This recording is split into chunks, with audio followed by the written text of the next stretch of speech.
Muy buenos días, mi nombre es Rafael González, profesor de UFLO, profesor de matemática.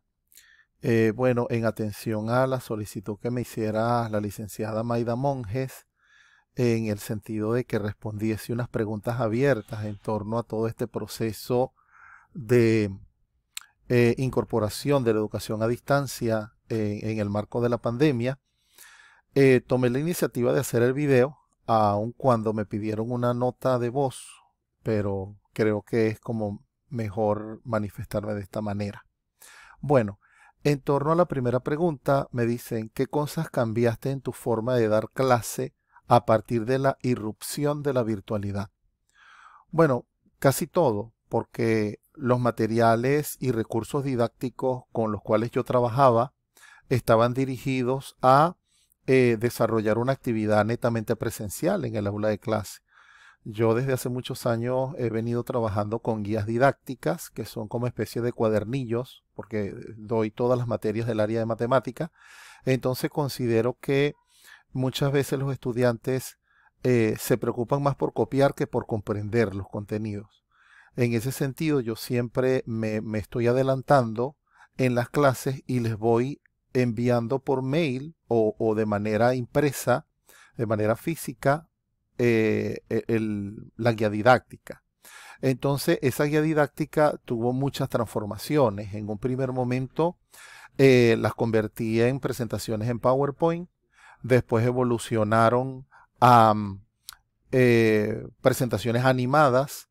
Luego, gracias precisamente al equipo de educación a distancia, yo pude aprender a desarrollar todos estos videos, ¿no?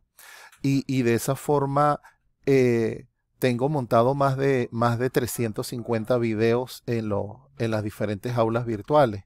Entonces, puntualmente, una de las cosas que cambié en mi forma de dar la clase era en la planificación lo que eran los materiales y recursos didácticos.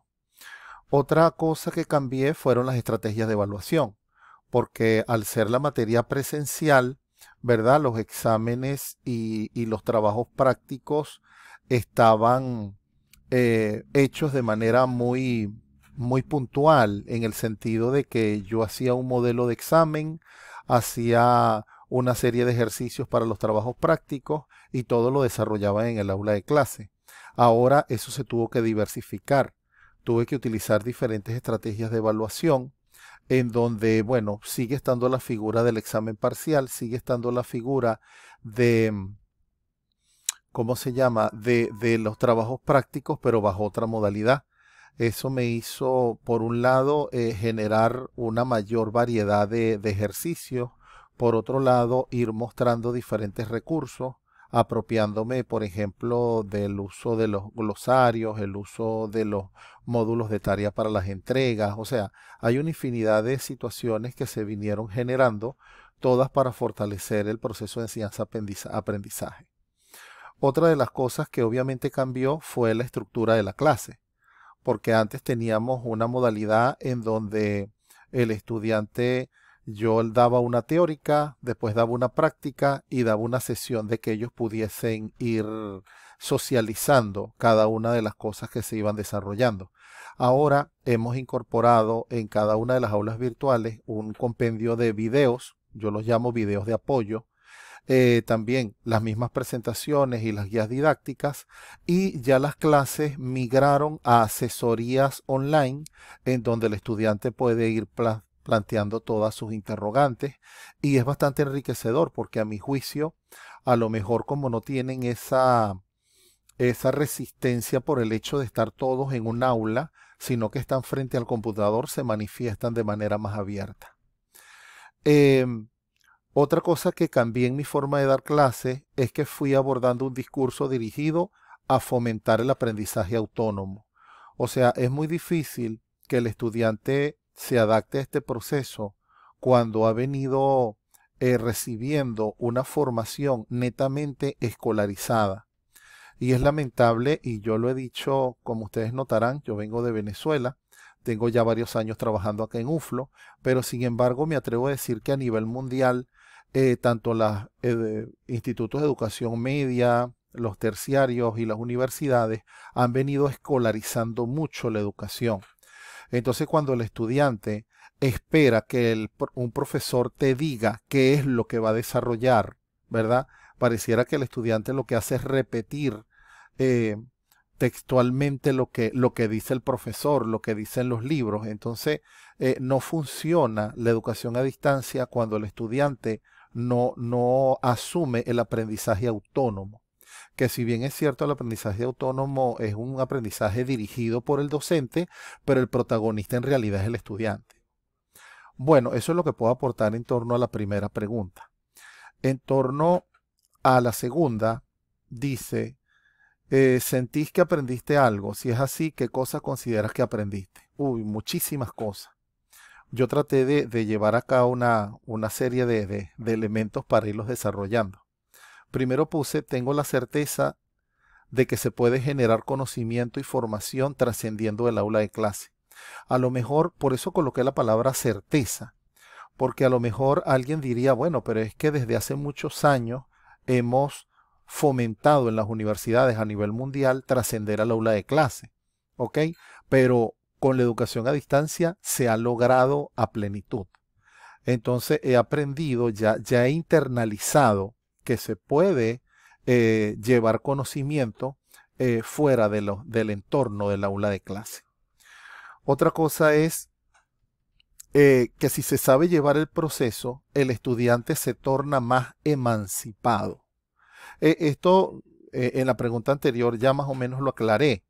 O sea, he aprendido que con la educación a distancia el estudiante se siente como más protagonista de su proceso de aprendizaje. Porque cuando la actividad es netamente presencial, él asume, o sea, estoy diciendo lo que en la experiencia me dicen todos los años administrando materias bajo la modalidad presencial.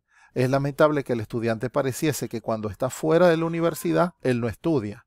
Pero cuando está dentro de la universidad, él se siente obligado a estudiar. Entonces, esa barrera por fin se rompió, porque el estudiante es responsable de su proceso de formación académica las 24 horas del día, en cualquier momento. Por eso digo que el estudiante está emancipado. Está emancipado en torno a su responsabilidad de formación académica. ¿Ok? No depende de la universidad para el conocimiento. Otra cosa es que tengo una apertura hacia la búsqueda de nuevas herramientas tecnológicas que nos permiten mejorar el proceso de enseñanza-aprendizaje. Bueno, fíjense que es verdad, porque me atrevo a mostrarles acá, bueno, tengo mi tableta, ok, con mi lápiz óptico. Al principio yo colocaba una cámara acá encima del escritorio y escribía los ejercicios. Entonces, con la cámara web yo podía mostrarle a los chicos el contenido o lo que yo quería explicar. Pero ahora he adquirido otros equipos, bueno, he adquirido un sinfín de auriculares, pero he buscado siempre ir mejorando las cosas.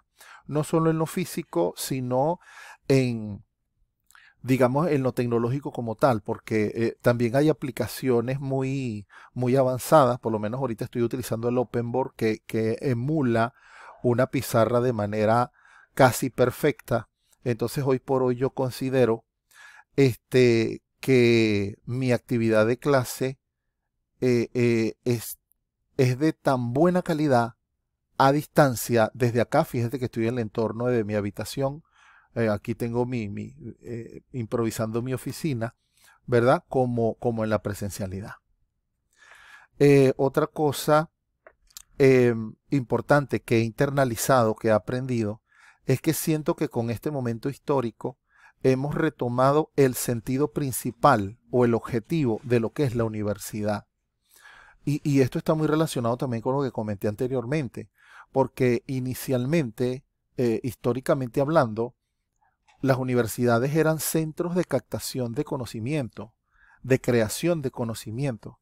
Entonces las personas básicamente en la antigüedad iban a las universidades a mostrar su conocimiento, pero los profesores simplemente les sugerían: estudiate tal libro, ve a conversar con tal científico, ¿verdad? pero la universidad te invitaba a que tú analizaras con los expertos las diferentes teorías, las pudieras contrastar con los expertos y tú emitir tu propio juicio. Y eso te permitía evolucionar.